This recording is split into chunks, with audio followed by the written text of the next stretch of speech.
رسول پاک صلی اللہ علیہ وسلم احساس والے نبی ہیں، اور احساس حضور نے امت کا کیا، احساس والی زندگی گزاری، ہر لمحہ محبوب پریشان رہے۔ یہ تھوڑا عرصہ پہلے ڈاکٹر ہارون صاحب مسلمان ہوئے ہیں، اور ابھی انہوں نے 2-3 کتابوں کا انگریزی میں ترجمہ کیا ہے، اور بھی کچھ کتابوں پہ وہ کام کر رہے ہیں۔ ہالینڈ کے رہنے والے ڈاکٹر صاحب ہیں۔ توجہ ہے میری بات پر آپ عزیزوں؟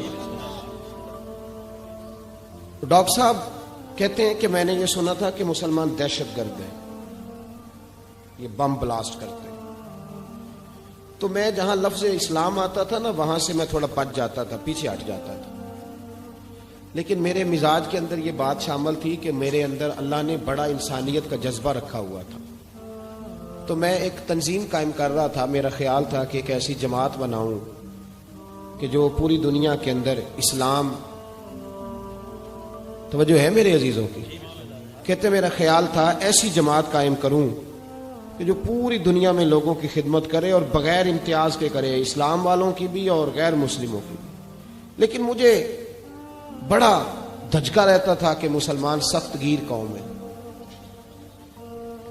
میں نے بہت ساری جماعتوں کا منشور اور دستور منگایا، اور میں نے کہا میں اپنی جماعت کا دستور لکھوں گا تو پہلے ذرا سارا میں مطالعہ کر لوں۔ ڈاکٹروں کا ٹیبل ہوتا ہے، اس کے اوپر شیشہ لگا ہوتا ہے، نیچے وہ جو چیز ضروری ہوتی ہے وہ رکھ لیتے۔ کہتے ایک مصر کے مولانا صاحب آئے ہوئے تھے ہالینڈ کے دورے پر، اچھی انگریزی جانتے تھے، تو کسی وجہ سے علیل ہو گئے۔ میرے پاس وہ آئے، اور انہوں نے دیکھا کہ میں انسانی حقوق پر کچھ لکھ رہا ہوں، کام کر رہا ہوں، تو وہ دیکھ کر کے مجھے کہنے لگے کہ ڈاکٹر صاحب آپ کوئی تنظیم قائم کر رہے ہیں؟ میں نے کہا ہاں۔ تو کہتے انہوں نے ہلکا سا ٹچ دیا، زور نہیں دیا، اور ویسے بھی جو ہلکی بات ہوتی ہے وہ ذرا دل میں جلدی بیٹھ جاتی ہے۔ کہتے ہیں ہلکا سا ٹچ دیا، کہنے لگے اگر کبھی موقع ملے تو میرے نبی پاک کی بھی سیرت پڑھ کے دیکھیں، بس ہلکی سی بات، اور وہ جملہ چھوڑ گئے۔ اعلیٰ حضرت فاضل بریلوی علیہ رحمہ نے لکھا ہے ضروری نہیں کہ تم جو کہہ رہے ہو وہ منوا کے اٹھو، لیکن میسج ضرور چھوڑ دیا کرو۔ جب انسان کے ذہن میں بات ہوتی ہے یہاں سٹاک ہوتا ہے جب بات کا، تو جب وہ کام کرنے لگتا ہے تو ایک دفعہ وہ بات سامنے ضرور آتی ہے۔ کہہ دیا کرو۔ انہوں نے کہہ دیا کہ ڈاکٹر صاحب ایک دفعہ حضور کی سیرت بھی پڑھ لیں۔ کہتے ہیں میرے ذہن میں بات بیٹھ گئی، مصروف آدمی تھا، زیادہ تو نہیں میں مطالعہ کر سکتا تھا، لیکن میں ایک دن 10 منٹ گھر میں ملے تھے تو میں کمپیوٹر پہ بیٹھا، اور میں نے کہا کہ انگریزی میں جو کتابیں حضور سید عالم صلی اللہ علیہ وسلم کی سیرت کی ہیں ان کو ذرا دیکھتا ہوں۔ تو فرماتے ہیں کہ میں نے نیٹ پہ سرچ کیا، پہلی حدیث آئی اور میں کلمہ پڑھ کے مسلمان ہو گیا۔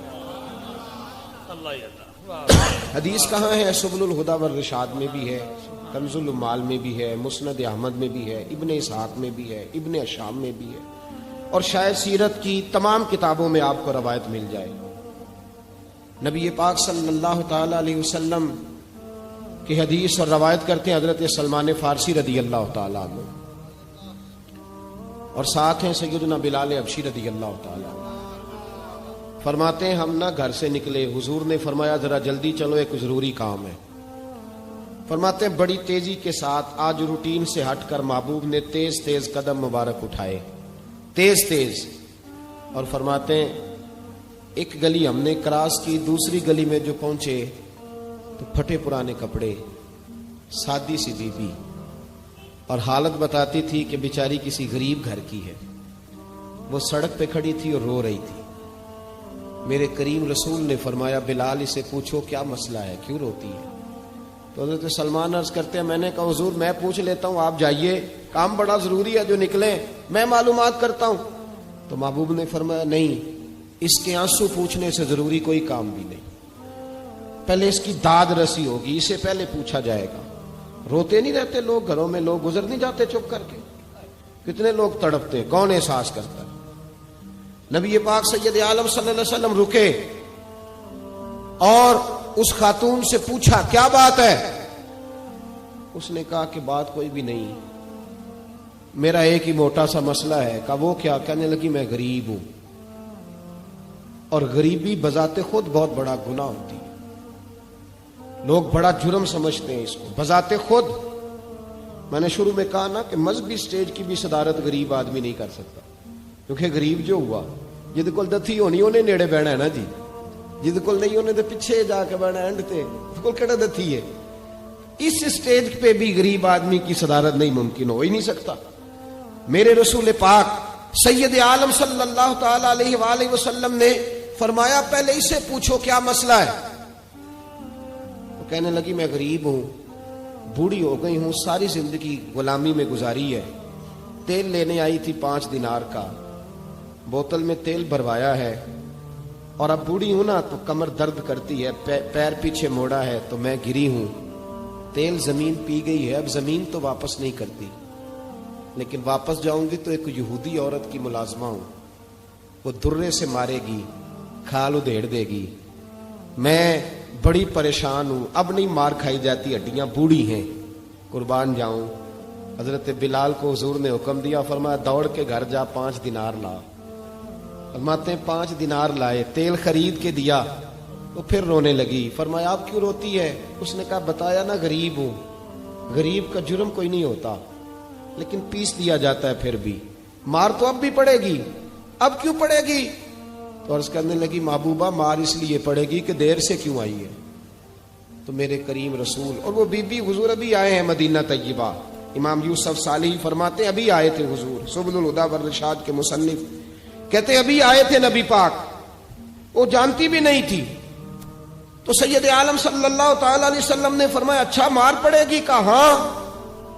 او بھائی کونسلر جو کل آپ کو کہہ رہا تھا نا میں آپ کا خادم ہوں، کونسلر بے گناہ، بلکہ ہمارے ایس ایچ او صاحب اگر چودھری پہ پرچہ آ جائے تو اس کو ٹیلی فون کر کے پوچھتے ہیں صاحب جی تہاڈے خلاف درخواست آئی ہے، ادا کی کرنا ہے؟